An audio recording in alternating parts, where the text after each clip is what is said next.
Most AI projects fail the same way. Someone wires up a language model, it hallucinates once, and the whole thing gets scrapped. That's not an AI problem, that's an architecture problem. Here's the method I use. 3 phases. Phase 1, prototype fast with AI. Don't worry about reliability yet, you're just proving the concept works. Ask the model to do everything. See what it gets right, see where it breaks. Phase 2, replace AI decisions with deterministic code. Once you understand what the model was deciding, write explicit logic to handle those same cases. No API call, no hallucination risk, just code that does exactly what you tell it. Phase 3, bring AI back, but only where it earns its place.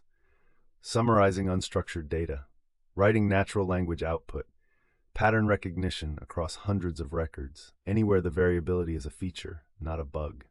The daily morning report is the clearest example of how this works in practice. It pulls job data from the CRM, runs deterministic checks, overdue invoices, open work orders, tech utilization, then hands a structured package to the model. The AI writes the morning briefing. The code decides what's worth flagging. This matters because reliability is the whole game in field service. A tech can't stop mid-job to work around a broken tool.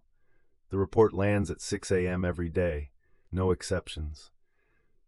That's only possible if 90% of the pipeline is deterministic and only the final step touches a model.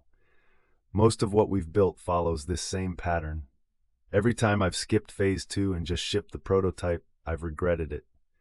Every time I've done the work to harden the logic first, the tool actually gets used.